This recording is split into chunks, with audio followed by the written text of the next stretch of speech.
calls stopped coming, the invitations disappeared, and the woman who once believed she could conquer Hollywood now finds herself standing outside its golden gates, watching them close one by one. Meghan Markle's California dream has officially become a nightmare, and insiders say the entertainment industry has delivered its final verdict. Sources close to the situation reveal that the Duchess of Sussex, who abandoned royal life for the promise of American stardom, has been systematically cut off by the very power players she desperately courted. It's a fall from grace that industry veterans are calling unprecedented. Here was a woman who married into the most famous family on the planet, secured a $100 million Netflix deal, and positioned herself as the next great lifestyle mogul. Yet somehow, against all odds, she managed to alienate nearly everyone who extended a hand of friendship. The whispers started quietly, but have now grown into a deafening chorus. Hollywood insiders claim that top executives no longer return her calls personally. Entertainment correspondent Paula Froelich put it bluntly when she told The Times that people in Los Angeles now roll their eyes at the mention of the Sussexes. That's not speculation or tabloid gossip. That's the brutal reality of where things stand. But here's what makes this situation truly extraordinary. Meghan didn't just fail to climb the Hollywood ladder. She managed to burn it down entirely on her way up. Every connection she made, every alliance she forged, has seemingly crumbled into ash. The Clooneys, the Obamas, the Beckhams, names that once appeared alongside hers in glowing headlines, now represent relationships that sources describe as damaged beyond repair. What went wrong? Industry analysts point to a pattern that became impossible to ignore. Project after project underwhelmed. The Spotify deal collapsed spectacularly. Netflix content failed to capture audiences the way executives hoped. And through it all, a steady stream of former employees emerged with stories that painted a troubling picture of what happens behind the Montecito mansion's closed doors. The entertainment world operates on relationships and reputation. It thrives on trust, reliability, and the ability to deliver on promises. By nearly every measure, insiders say the Sussex brand has failed these fundamental tests. And Hollywood, for all its glamour and perceived superficiality, has a remarkably long memory when it comes to those who disappoint. Perhaps most damning is what one source revealed about the industry's current stance. They aren't angry at Meghan. They aren't seeking revenge or punishment. They've simply moved on. In an industry where relevance is currency, being forgotten is worse than being hated. And right now, the power players who once clamored for Sussex content have found other interests to pursue. The woman who left a palace for a production deal now watches as both worlds slip through her fingers. The royal family carries on without her. Hollywood has found new fascinations, and Meghan Markle stands at a crossroads that offers fewer exits with each passing day. But the rejection from the entertainment elite is only part of this story. Because in her desperation to rebuild, Meghan has turned to an unlikely source, and the irony is almost too painful to believe. 5 years ago, Meghan Markle reportedly looked at Kris Jenner and saw someone beneath her. Today, sources claim she's practically begging the reality television matriarch to save her sinking career. The reversal is nothing short of staggering. When the Sussexes first landed in California, reports emerged that Kris Jenner reached out with an offer of friendship and guidance. The mama juror who transformed her family into a billion-dollar empire allegedly extended her hand to the newest celebrity arrival on the West Coast. And according to multiple sources, Meghan turned her nose up at the opportunity. The Kardashians, it seemed, simply weren't prestigious enough for a duchess. How times have changed. Reports from Radar Online paint a picture of desperation that would have been unthinkable just a few years ago. At Kris Jenner's lavish 70th birthday celebration, hosted by Jeff Bezos and Lauren Sanchez at their $125 million Beverly Hills estate, Meghan allegedly worked the room like her future depended on it. Sources claim she was networking and handing out her details to everyone who came their way, behaving like a kid in a candy store, according to one insider. The same woman who once considered the Kardashians bottom of the barrel now reportedly has the utmost respect for Kris and feels starstruck to be on a first-name basis with Kim and Khloe. The transformation in attitude would be almost admirable if it weren't so transparently motivated by career survival. But here's where the situation becomes truly humiliating. Sources reveal that Meghan has allegedly pitched herself and Harry for guest appearances on the Kardashians' reality show. The Duchess of Sussex, a woman who married into centuries of royal tradition, now reportedly wants screen time on a program that built its empire on family drama and social media influence. Industry insiders suggest this represents a fundamental miscalculation. The Kardashians built their brand through consistency, authenticity within their chosen lane, and an almost supernatural understanding of their audience. Meghan, by contrast, has lurched from humanitarian princess to lifestyle guru to podcast host without ever finding solid footing. Attaching herself to the Kardashian machine won't fix those underlying problems. There's also the uncomfortable matter of what Kris Jenner truly thinks. Sources close to the situation suggest that while Kris recognizes the ratings potential of featuring the Sussexes, she has serious concerns about Meghan's treatment of her own father, Thomas Markle. For a woman who built everything on family loyalty, however imperfect, Meghan's public estrangement from her father reportedly sits uneasily. The reports indicate that Crumbling allegedly believes Meghan needs to make amends with Thomas while he's still alive if she wants any hope of rehabilitating her reputation. It's advice that strikes at the heart of everything Meghan has avoided confronting. Yet even as she courts the Kardashians, other former allies have made their positions crystal clear, and none have delivered a more decisive rejection than the couple who once called the Sussexes friends. They sat in the pews at Windsor Castle watching Meghan walk down the aisle. David and Victoria Beckham were among the glittering guests who witnessed what seemed like a fairy tale beginning. Today, sources say the two couples are no longer on speaking terms, and the fallout reveals just how spectacularly Meghan burns her bridges. The friendship between the Sussexes and Beckhams was supposed to be a perfect match. British royalty meets British sporting royalty. Two power couples navigating fame, family, and the relentless spotlight.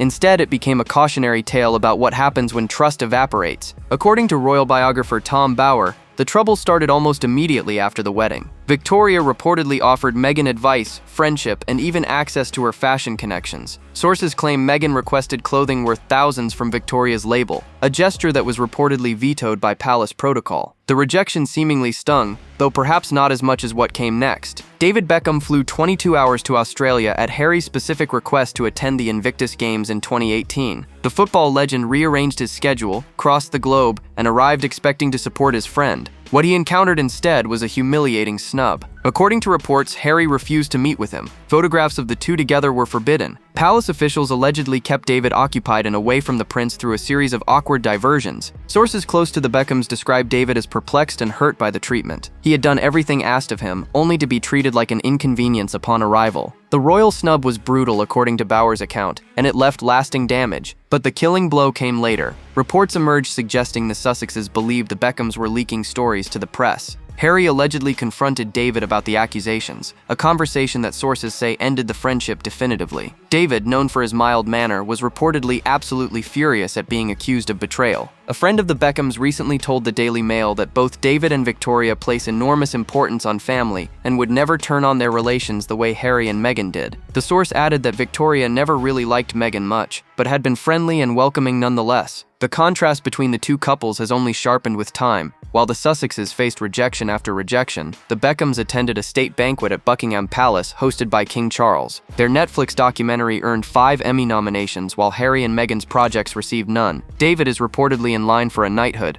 a recognition that sources say infuriated Harry when he learned of it. Victoria herself demonstrated the difference in approach during a recent television appearance. When asked about her Lady Beckham title, she responded with gracious humor rather than the rigid correction Meghan famously delivered to Mindy Kaling. The Beckhams chose the winning side, and they weren't alone in stepping away. George Clooney arrived at Windsor Castle for the royal wedding of the year. He smiled for photographs, mingled with celebrities, and played the part of honored guest perfectly. But years later, his words would deliver a devastating blow to the carefully constructed narrative that he and Meghan were close friends. When asked about his relationship with the Sussexes, Clooney made a startling admission. He revealed that he barely knew the couple before receiving his wedding invitation. The statement sent shockwaves through royal watching circles because Meghan had repeatedly positioned herself as part of Hollywood's elite inner circle, someone who naturally belonged among the Clooneys and their ilk. The truth, it seemed, was far less glamorous. Sources claim the wedding invitation to George and Amal Clooney was more strategic than sentimental. Having A-list Hollywood royalty in attendance elevated the event's prestige and signaled to the world that Meghan brought serious connections to her marriage. But genuine friendship cannot be manufactured through a seating arrangement, no matter how impressive the venue. Reports suggest that whatever relationship existed between the couples has cooled considerably in the years since. Insiders describe the Clooneys as part of a broader group of A-listers who found the Sussexes toxic and tedious after spending time with them. The charm offensive that worked initially apparently wore thin as Harry and Meghan's public battles with the royal family intensified. The Clooneys have been notably careful about their public associations in recent years. George maintains friendships across political lines and guards his reputation as someone who stays above petty conflicts. Aligning too closely with a couple engaged in open warfare with the British monarchy presented obvious risks, and the Clooneys appear to have calculated accordingly. What makes this distancing particularly painful for Meghan is what the Clooney connection represented. George and Amal embodied everything she seemingly wanted to become.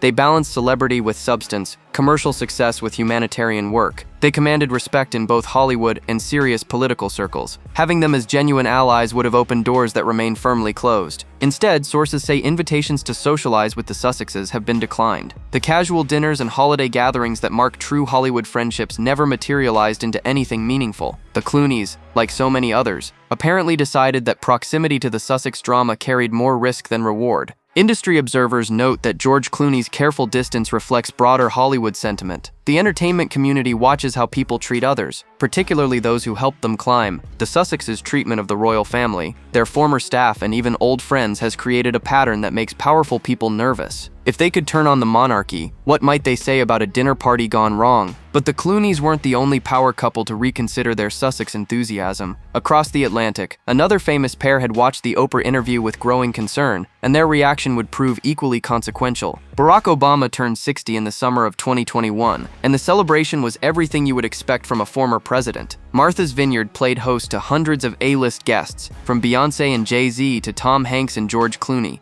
The party was the social event of the season, a gathering of America's most powerful and influential figures. Harry and Meghan were nowhere to be seen. The absence stunned royal watchers who had assumed the Sussexes would be front and center at any Obama event. After all, the couples shared a documented history. Harry had bonded with Barack over the Invictus Games, even filming a playful promotional video together. Meghan had cultivated a relationship with Michelle, meeting backstage at events and later interviewing her for British Vogue. The connection seemed solid, yet when the birthday invitations went out, sources claim the Sussexes never made the list. Royal biographer Angela Levin offered a brutal assessment. She claimed that despite Meghan desperately wanting to attend as a special guest, she and Harry were never even on the original invitation list of 475 VIP guests. The party happened without them, and the message could not have been clearer. What caused the freeze? Royal experts point directly to the Oprah interview that aired just months earlier. During that explosive broadcast, Harry and Meghan leveled devastating accusations against the royal family, including claims of racism and neglect. The revelations captivated audiences worldwide, but reportedly troubled the Obamas deeply. Sources suggest the former president and first lady were disturbed by the public attacks on family. The Obamas have consistently emphasized family loyalty throughout their public lives, presenting a united front even during the most challenging political battles. Watching Harry tear into his father and brother on international television reportedly did not sit well with their values. Michelle Obama addressed the interview carefully when asked for her reaction. She spoke about the importance of family, expressed hope for forgiveness, and emphasized that working through differences privately usually yields better results than public confrontation. The diplomatic response carried an unmistakable undertone of disapproval. Tom Bower's biography reveals another layer to the strained relationship. He claims that Michelle was alarmed by Meghan's attitude during their early meetings. The Duchess apparently failed to appreciate how deeply the Obamas admired Queen Elizabeth, a woman Michelle had described publicly as wonderfully warm and funny. Any criticism of the monarch by association may have created unexpected tension. The political implications extend beyond personal relationships. The Obamas move carefully in their post-White House lives, protecting the institution of the presidency while building their own media empire through higher ground productions. Associating too closely with a couple waging public war against established institutions carries obvious risks to their brand. For Meghan, losing the Obama connection meant losing access to Democratic Party networks she allegedly hoped to leverage. The political future some speculated she envisioned grows dimmer with each closed door. And speaking of closed doors, Netflix was about to deliver its own crushing verdict: $100 million. That was the staggering figure attached to the Sussex Netflix deal when it was announced in 2020.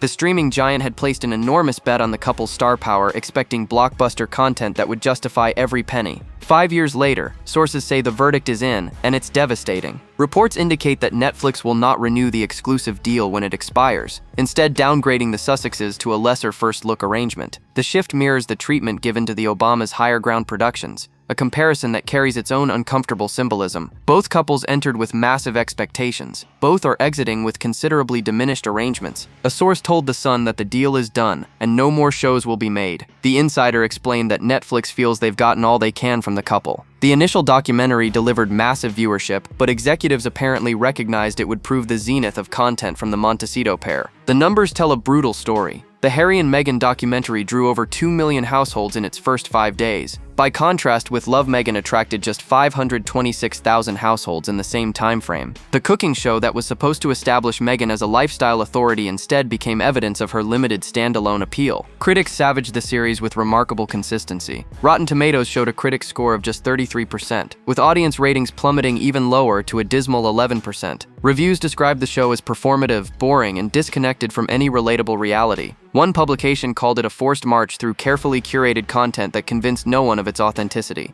The holiday special fared even worse, debuting with a 0% critic score on Rotten Tomatoes. Reviewers described manic energy and an atmosphere so artificial it felt like watching a Stepford wife attempt human connection. The special that was meant to generate warm, festive feelings instead generated mockery and indifference. One Netflix executive reportedly described the holiday episode as the farewell disguised as a holiday treat. The observations suggest internal acknowledgement that the Sussex chapter is closing, regardless of what public statements might claim. Harry's passion project, polo, also failed to capture audience imagination. The documentary about professional polo players received minimal attention and scathing reviews, proving that even his involvement couldn't guarantee success. The content got weaker from there, according to sources, though executives maintained that anything was better than nothing given the investment already made. Tina Brown, the legendary editor, offered perhaps the most cutting assessment. She stated plainly that the only reason any of these deals were signed was for low-down dish on the royals. Once that well ran dry, so did the audience interest. The Netflix disappointment follows an even more humiliating exit from another streaming platform, one that ended with an executive's words that will follow Meghan forever. 2 words destroyed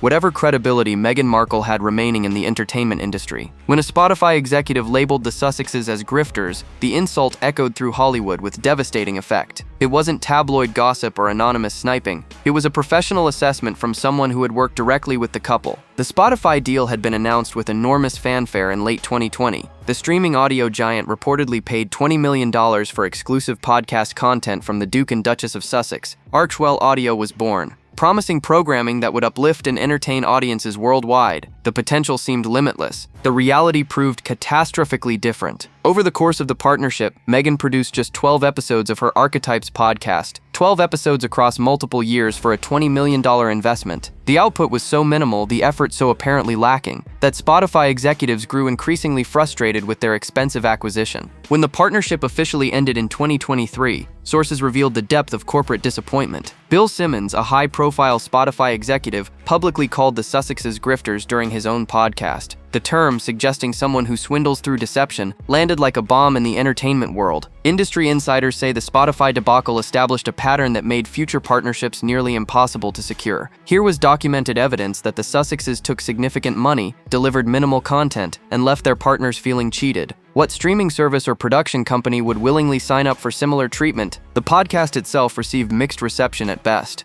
While Meghan secured impressive guests including Serena Williams and Mariah Carey, critics noted that interviews felt stilted and overly produced. The authentic conversation that makes podcasts compelling never materialized. Instead, listeners heard carefully managed exchanges that revealed little of genuine interest. Questions also emerged about the production process. Reports suggested that Meghan's involvement in the actual creation of episodes was less hands-on than her prominent billing implied. Staff members allegedly did significant work while the Duchess received primary credit, a dynamic that created internal tensions. The Archetypes concept itself struggled to maintain coherence. Each episode examined female stereotypes, a worthy intellectual premise that somehow failed to translate into compelling audio. The show felt like homework according to some reviewers, earnest and well-intentioned but fundamentally tedious. Perhaps most damaging was the contrast with other celebrity podcasts launched around the same time. Shows with smaller budgets and less famous hosts routinely outperformed Archetypes in downloads and cultural impact. The Sussex name, it turned out, generated curiosity but not loyalty. When Spotify cut ties, they weren't simply ending a business relationship.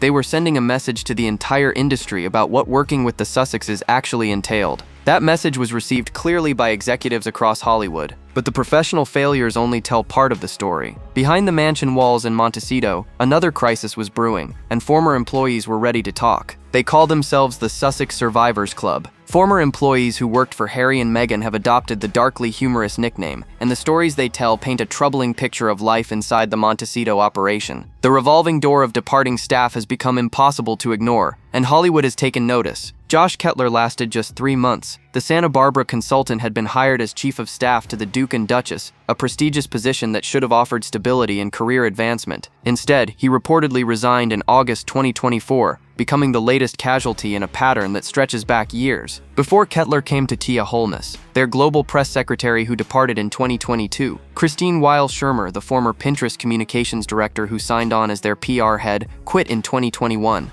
Samantha Cohen, Meghan's top aide and private secretary, left the same year. The list continues, each name representing another professional who decided that working for the Sussexes simply wasn't worth it. Sources close to the operation paint a consistent picture of the workplace atmosphere. One insider told The Hollywood Reporter that everyone is terrified of Meghan. The source described a pattern of belittling behavior, rejected advice, and frequent changes of direction that left staff constantly scrambling. The description continues with damning specificity. Meghan reportedly sends angry emails at 5 in the morning, messages that staff dread receiving. Her approach allegedly involves loud criticism and minimal acknowledgement of good work. The nickname Duchess Difficult reportedly circulates among current and former employees, a title earned through consistent behavior rather than isolated incidents. Harry's role in the dynamic receives complicated assessment. Sources describe him as very charming with no airs at all when encountered individually. Yet they also characterize him as an enabler, someone who fails to moderate his wife's more challenging tendencies. The combination apparently creates an environment where problems compound rather than resolve. These accounts gain additional weight from the 2018 Buckingham Palace investigation into allegations of bullying behavior by Meghan. Though results were never publicly released, the investigation's mere existence suggests concerns predated the California relocation. Meghan dismissed the inquiry as a calculated smear campaign, but the pattern of staff departures continued unabated after the move. Industry observers note that Hollywood runs on relationships and reputation. Word travels quickly about which productions treat crew members well and which become miserable experiences. The Sussex operation has developed a reputation that makes recruitment increasingly difficult and partnerships harder to establish. The contrast with Meghan's public persona creates particular damage. She speaks frequently about kindness, gratitude, and the joy she has discovered in her current chapter. Yet former staff members describe an entirely different reality behind closed doors. The disconnect between image and reported experience raises questions about authenticity that extend far beyond workplace dynamics. With professional relationships strained and staff constantly departing, the Sussex brand rests increasingly on a single remaining asset, one that may be depreciating faster than anyone anticipated. There's an uncomfortable truth circulating through Hollywood that Meghan Markle reportedly refuses to acknowledge. The industry's remaining interest in the Sussexes has almost nothing to do with her. It's Harry they want, and even that currency is rapidly losing value. Sources reveal that entertainment executives maintain contact with the couple primarily because of Harry's royal connections, his bloodline, his proximity to the throne, and most importantly, his association with the beloved Princess Diana, create a mystique that Meghan simply cannot replicate. She arrived in the relationship as a cable television actress from a moderately successful legal drama. He arrived as the grandson of a queen. The calculus is brutally simple. Meghan Markle without Harry is just another aspiring lifestyle influencer in a market saturated with them. Harry without Meghan retains the fascination that comes from being born into the most famous family on earth. Hollywood understands this distinction even if Meghan reportedly struggles to accept it. One source put it plainly when discussing industry attitudes. They all want to keep associated with Harry for one simple reason: he still has a veneer of royalty about him. Meghan, by contrast, is simply a former cable TV actress who married rich and in their minds blew it. The assessment is harsh but reflects genuine sentiment among power players. Yet even Harry's appeal faces a ticking clock. Sources warn that generational memory fades faster than anyone anticipates. The outpouring of grief that followed Princess Diana's death in 1997 created a global connection to her sons, but younger audiences who didn't experience that moment hold no particular attachment to her memory or her children. One commentator illustrated the point with a musical comparison. While older generations may love Frank Sinatra and Tony Bennett, ask a younger person about them and the response is typically vague recognition at best. The same principle applies to Diana's legacy. The emotional connection that once seemed eternal is slowly dissolving as years pass. Harry himself appears to recognize this fading relevance. His memoir Spare generated significant attention, but subsequent projects have struggled to capture comparable interest. The Invictus Games documentary received modest viewership. The Polo series barely registered with audiences. Each release seems to generate less excitement than the last. The couple reportedly believed that Diana's legacy would provide permanent protection, an eternal wellspring of goodwill that could be drawn upon indefinitely. That assumption is proving dangerously optimistic. Public sentiment shifts, memories dim, and new stories capture attention. For Meghan, the implications are particularly severe. Her Hollywood strategy apparently depended on leveraging Harry's royal status to open doors that would otherwise remain closed. If that status continues depreciating, her access depreciates along with it. The lifestyle brand, the production company, the entire California dream rests on borrowed prestige. The question facing Meghan now is whether any path forward remains. Some advisors reportedly believe one option exists, but it requires something she has steadfastly refused to consider. Kris Jenner built an empire on one fundamental principle: family comes first, even when family drives you crazy. The momager who transformed personal drama into billion-dollar brands reportedly believes Meghan Markle needs to learn this lesson before any meaningful comeback becomes possible. Sources close to Jenner reveal that she has allegedly counseled Meghan on what must happen next. The advice is simple but strikes at the heart of everything Meghan has avoided for nearly 7 years. She needs to reconcile with her father Thomas Markle while he's still alive, good or bad. Without that reconciliation, insiders say her reputation may never recover. The parallel to her Hollywood isolation is impossible to ignore. Meghan systematically cut off her father, refused his calls, and allowed their estrangement to become permanent and public. She has treated former friends, staff members, and even her husband's family with similar dismissiveness. The pattern suggests someone who burns bridges without considering whether she might need to cross them again.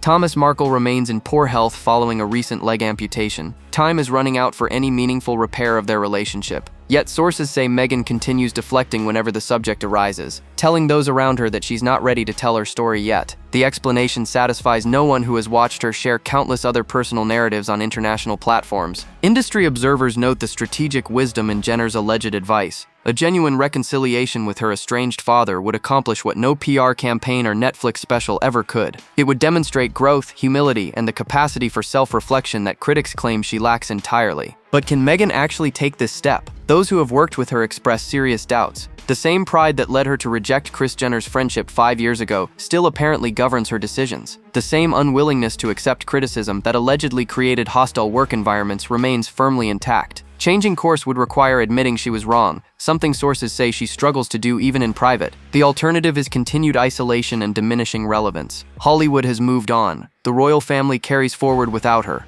Former friends have chosen sides, and most didn't choose hers. The A-list dreams that brought her to California have dissolved into reality television pitches and lifestyle content that audiences greet with indifference. Harry reportedly grows increasingly uncomfortable with their current trajectory. Sources claim he misses aspects of his old life, the friends he left behind, the sense of purpose he once felt. Whether he eventually seeks his own path back remains an open question that adds uncertainty to an already precarious situation. For now, Meghan Markle stands at a crossroads with fewer exits than when she arrived. The woman who wanted everything may have finally discovered the price of taking too much while giving too little in return. Drop your thoughts below. Like, subscribe, and stay tuned. The next video is waiting, and you won't believe what's coming next.